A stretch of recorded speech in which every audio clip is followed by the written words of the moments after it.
Hi everybody. This is an odd video. It's not one I've done before, and it probably isn't one I'll do too much in the future. I've been awake for a couple hours now, and my tics and things are starting to subside, and have subsided enough that I can do this video. And there is a reason for it, or I wouldn't be doing it, I swear. Basically, this is how I wake up in the mornings, and it's because of my bipolar, and it's not because of medicine for bipolar. Some of you might be familiar with the tics and things and spasms. Oh goodness, I don't know what happened there. Oh, my baby knocked his water dish down. But the medicines can sometimes cause these things, and they're permanent. That's not the only way you can get them. In my case, the tics and the spasms and the hands curling and locking and all that were actually symptoms. You're all right, Randy. He's my special needs kitty. He thinks he sees some. It's all right, Randy. You're all right. Randy, it's okay. He's hissing at one of the other cats because he thinks she's gonna attack him. But you can get these from the disease itself, because bipolar involves dopamine levels, and dopamine controls movement. So I sought treatment initially because I was having problems with certain neurological things, this included, and really is passing, thank goodness. But so I wake up in the mornings, and as you can tell, I'm thinking is foggy too, and that clears up. But it's exhausting, because like I said, this has been a couple of hours that I'm awake already, and this is what you're seeing. And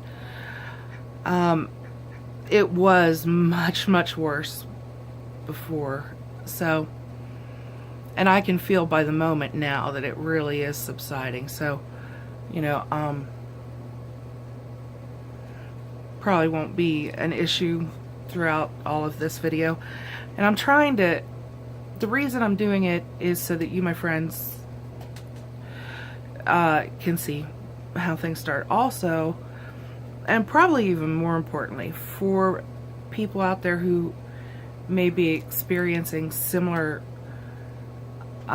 problems, similar symptoms, that you know that this is one of the possibilities that it can be, and that you're not the only one. And sometimes I have these twitches and these spasms and things, and other times in the course of the day I'll want to do things but can't. Just can't move. It's a depressive thing. But I think it's also a movement and things, a movement related situation, because the dopamine also, they found links between the dopamine and of course movement directly, but also affecting will in movement. So sometimes I just want to do things, and just the thoughts of, say I want to get a glass of water and I'm a few feet away from the sink. I might really want a glass of water, but even thinking of moving those few feet to the sink seems insurmountable. It's like I can't do it. So I wake up in the mornings, and this morning was really not that unusual. I woke up and I had the head bobbing, and my whole body was basically going, ugh. You know, it was really bad. and both of my hands were locked, and I had my right bicep was like spasming, curled my arm up, and the bicep locked, and there was a big pain in it. And when I sit up, and this happens a lot of mornings, and full disclosure, I'm trying to share so that someone else out there who's going through this knows that they're not alone. When I sit up, my bladder sphincter just opens completely. And so one of the first things I have to do while fighting the twitches and tremors and things is to clean myself and my bed up. And this morning when I got up, I woke up with all those problems, and in addition to them, I felt really depressed. And I don't always with the symptoms, because the symptoms are what they are, and they do pass for me, thank goodness, at this point. But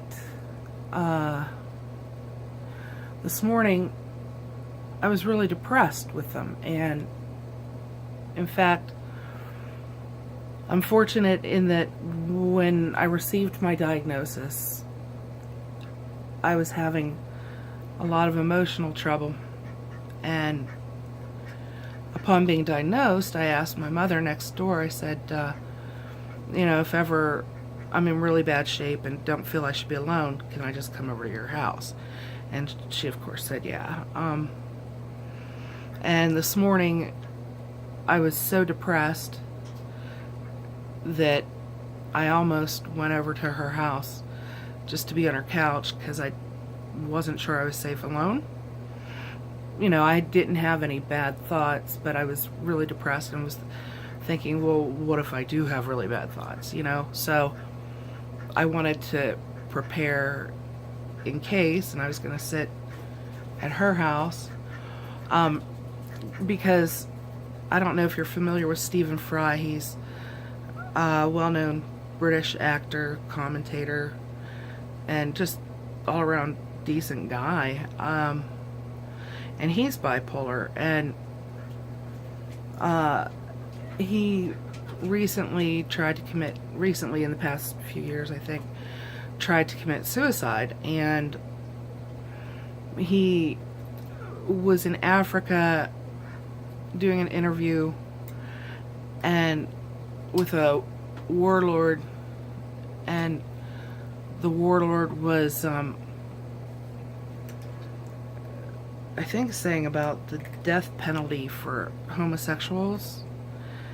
And Stephen is gay, and the conversation, I guess, really upset him, and for good reason. But he went back to his hotel room and tried to kill himself, and it happened that fast, doing an interview. And so it's not that I'm in danger, I don't want you to worry, but it's knowing that he so quickly got to that place, that when I felt really depressed this morning, I just wanted to prepare so that if there was a danger, it was thwarted. And as I was trying to get dressed and things, though, I improved and didn't need to go over to my mother's house. And the spasms started to subside, and now the tremors, or the head bobs, tics, whatever you call them, are mostly gone.